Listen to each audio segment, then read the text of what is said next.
Anybody else watching the Kendrick Lamar concert today? No? Just me? It's a concert surrounded by a stupid game, so we're all in. Just kidding, for those of you who love football. I'm voting for Taylor Swift. All right. So, right, Jason? No, okay.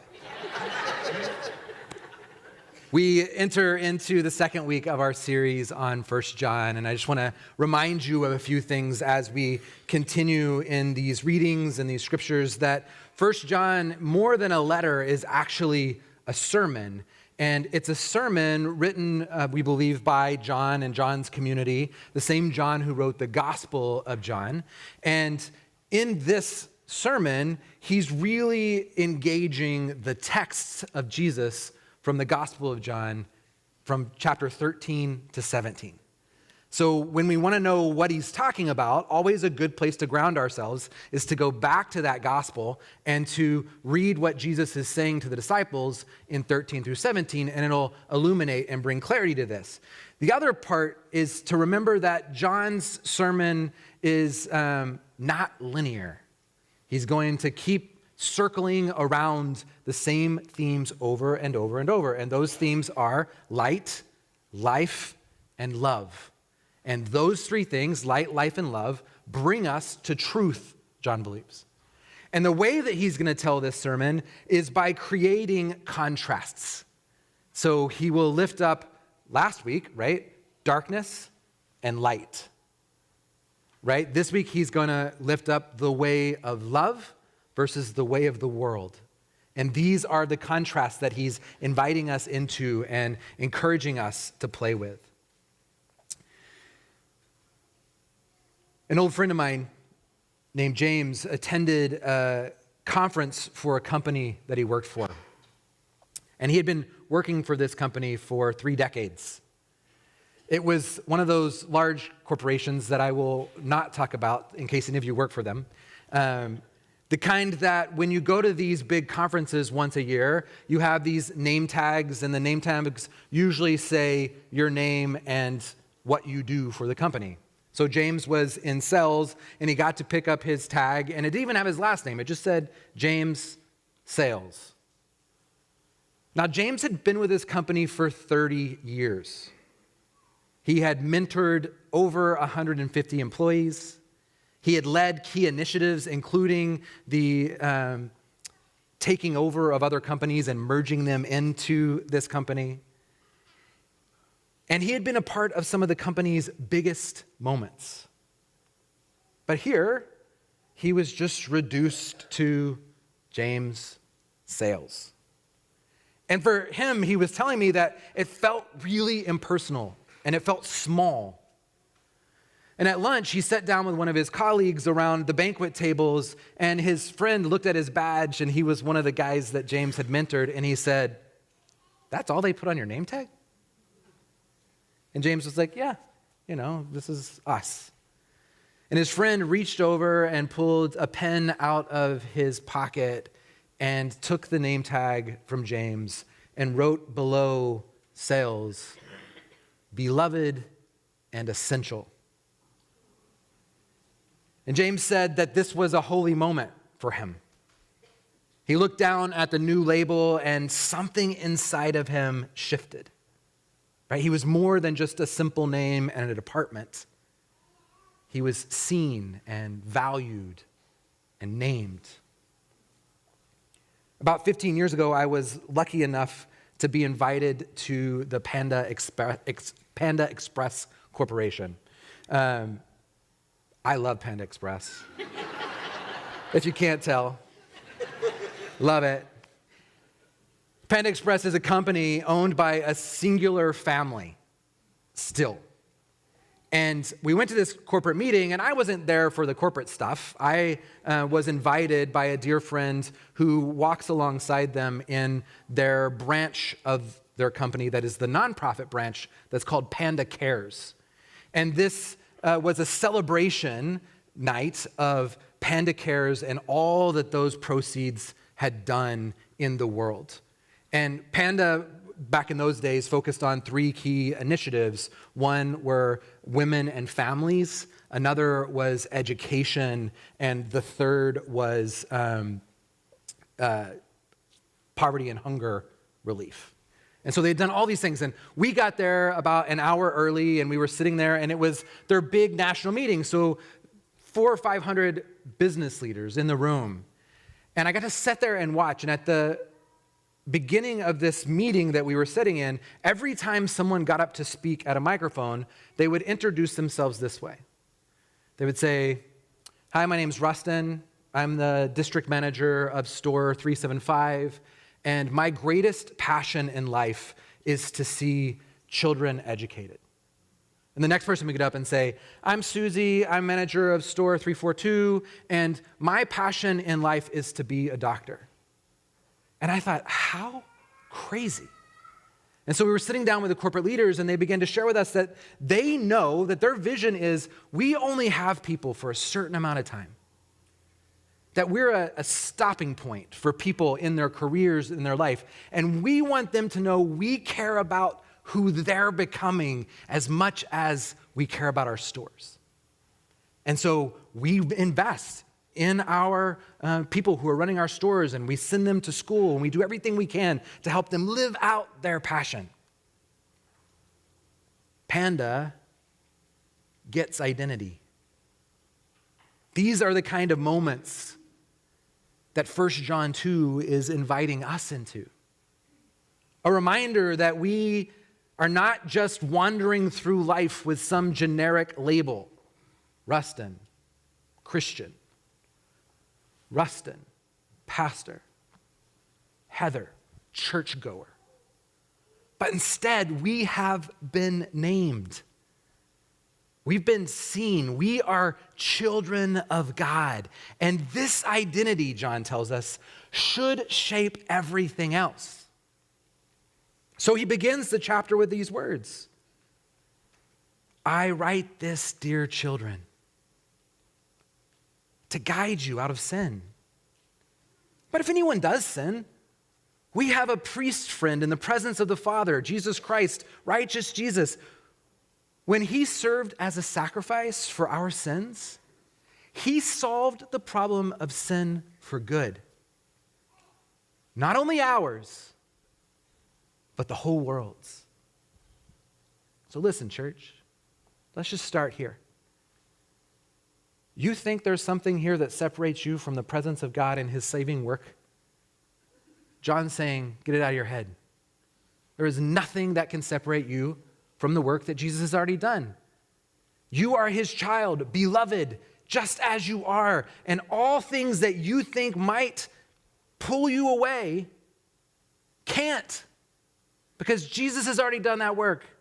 It's not your work to do, it's Jesus' work, and he's done it. Yeah. And this word priest friend is actually the word advocate, meaning somebody who stands beside you, speaks for you, and defends you. In the ancient Greco-Roman world, an advocate was someone who was with you in defense in the courts. They weren't your lawyer. They were your friend, sitting beside you, arguing your value, ensuring that you don't feel alone. So picture a courtroom where you're on trial and the prosecutor lists every failure and every mistake and every moment of regret, and it feels overwhelming. And you got this friend who's got your arm, and they're whispering in your ear the whole time, "That's not you. That's not who you are. That doesn't name you. That's not it. I've already taken care of all of that. I'm here for you." John is saying, we are never alone. Whether in trial or suffering or doubt or uncertainty, God has given the divine presence of Christ who stands beside us and speaks on our behalf. You are not defined by your worst day. We are not defined by our biggest mistakes. We're defined by the one who stands beside us. And this, John tells us, should change how we live. So after articulating this true identity of who we are, John steps in with a pretty big challenge. He says, following Jesus means following his commands. We might be wondering here, well, John, which commands are you talking about? Right? Because there's like 600 and something in the Bible. And John, are you talking about all these commands? Are we talking about replacing a new law for the old law? But remember, what's the text John is using to prepare this sermon? John 13 through 17. And here Jesus says to his disciples, let me give you a new command. This is John 13:34. Love one another. In the same way I've loved you, love one another. This is how everyone will recognize that you are my disciples, when they see that you have love for each other. And this command sets on the previous command that when Jesus was asked, hey, Jesus, what's the greatest command? What does God want us to do? And Jesus says, all of the law and the prophets can be summed up in this: to love the Lord your God with all your heart, mind, soul, and strength, and to love your neighbor as yourself. This command then followed by a new command that Jesus says, love your neighbor as yourself. This is how everyone will know. This is how people will get in touch with God. And John makes it clear. He says, whoever says I abide in him ought to walk as Jesus walked. Now, this isn't about legalism. It's not about checking off a religious to-do list. It's about embodying the way of Jesus, a way of love in our daily lives. Right? If we are faced with a question, what should we do today? What is God calling me to do? The first question we should ask is, what's the most loving thing I can do in this moment? What does it mean to love my neighbor in this moment? Let's be real. Jesus washed feet. He shared meals with outsiders. He forgave people who didn't deserve it. Jesus touched the untouchable. He forgave the unforgivable. He sat with people who had been cast aside. So to walk with Jesus means shifting from self-protection to self-giving love. It means forgiving when we would rather hold a grudge. It means serving when nobody's watching. It means choosing love when cynicism is actually easier.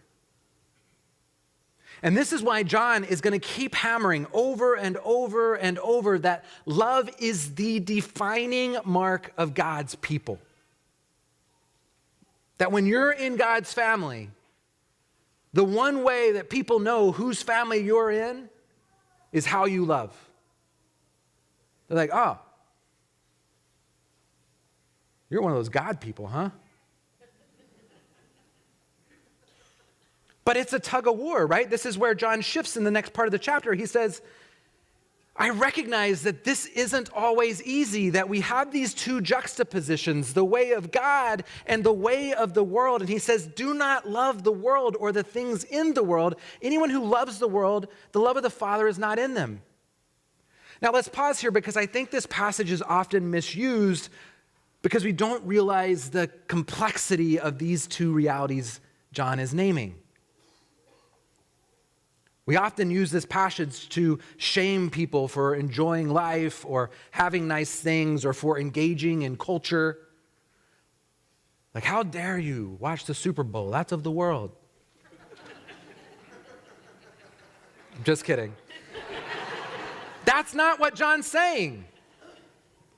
In John's writing, the world refers to systems and patterns that draw us away from God's love. Things like greed, things like selfish ambition, things that power at any cost. And he's saying it is a tug of war. Every day we are being pulled in two different directions. And John sees it in the people in Ephesus, and he's saying, I get it. I get that you're being pulled in two directions. One for the love of the world, and that's telling you that your value is in what you achieve, that your worth is in what people think of you, and in the security that you can hold on your own. These are the things that begin to seep into the tug of the world. But here's the thing. John reminds us that that kind of love always leaves us hungry. It leaves us empty and unsatiated. And he's saying the other tug to God's love is we don't have to earn our worth because it's spoken over us. We don't have to prove ourselves because it's not about what we've done in the first place and that we already belong. And this tug is telling us that our worth is already secure. And not just ours, but the entirety of all created order. At the end of this chapter, John warns us about those who are trying to distort this message, because that's what's happening in Ephesus. You have all these different groups who are saying, oh, it's not about that. It's not about how you love people. It's about how well you're following the rules. It's about how you're doing this. It's about how you're doing that. And the church is getting confused. The people of God are getting confused. And so he says, as you've heard that the Antichrist is coming, even now many Antichrists have come. Now, if you're wanting to hear me preach a sermon on the Antichrists, I'm not going to. The Antichrist is this big, loaded word in our world, and many of us carry a lot of baggage about that. But in John's world, it wasn't about some supervillain that was to come. In John's time, there were people who were twisting the truth of the gospel, the good news, denying Jesus and leading people away from love and truth. And for John, the Antichrists were anyone who distorted the good news of Jesus and twisted Jesus into something else. And hear me, church, those voices are still here today. I might not use the word Antichrist, but we know what this looks like. Any message that says you are not enough is Antichrist. Any system that justifies hate in Jesus' name is Antichrist. Any theology that builds walls instead of bridges is Antichrist. Teachings that make faith about exclusion rather than embrace is Antichrist. People using Jesus' name to justify oppression is Antichrist. Voices that stir up fear instead of love, say it with me, it's Antichrist. And John is saying, stay awake. Stay rooted in Christ. Stay in the family. Keep your eyes on the one who defines you and defines love, not those who distort it. This is the challenge that John is calling us to. About 10 years ago, I came across a beautiful documentary. I encourage you to watch it this week, called Alive Inside. Maybe you've seen it. It's full of stories of older adults sitting in assisted living centers, memory care units. And one of my favorite characters is this African-American man, and is sitting in his assisted living unit, and his body and his eyes feel distant. His face is kind of blank, and you can feel the weight of the years heavy on his shoulders. And this beautiful caregiver comes in the room and leans over and places a pair of headphones over his ears. And this amazing thing happens. The moment the music starts, it's this old jazz song from his youth. The gentleman's eyes open wide and his face lights up and he gasps audibly.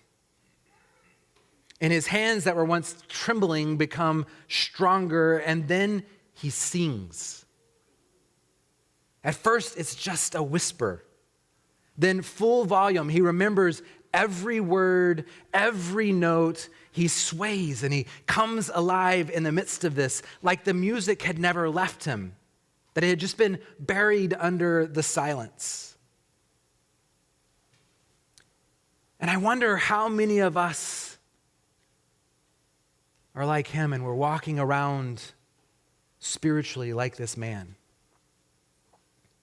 How many of us have forgotten the songs that once gave us life?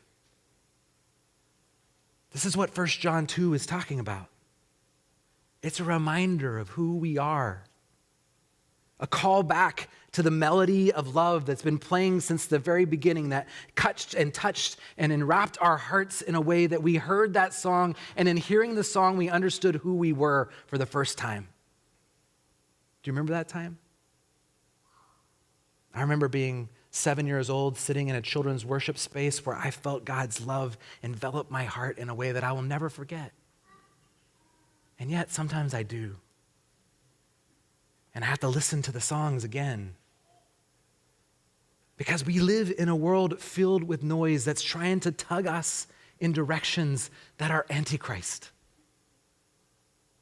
Voices that tell us who we should or shouldn't be, and what we should want, and what we should chase. And slowly and almost without realizing it, we start to move to a different rhythm. But John is saying, come back. Whether you're a veteran or whether you're new, come back and remember your identity. Remember whose you are. So here's the invitation. Where have you been moving to a different rhythm? Where have you been caught up in your own tug of war?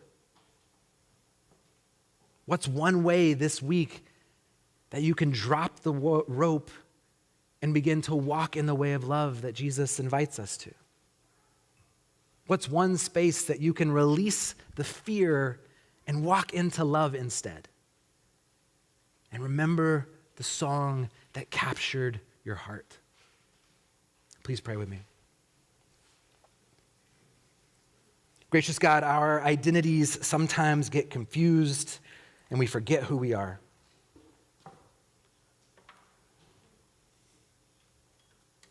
Help us to hear you speak over us that we are your children.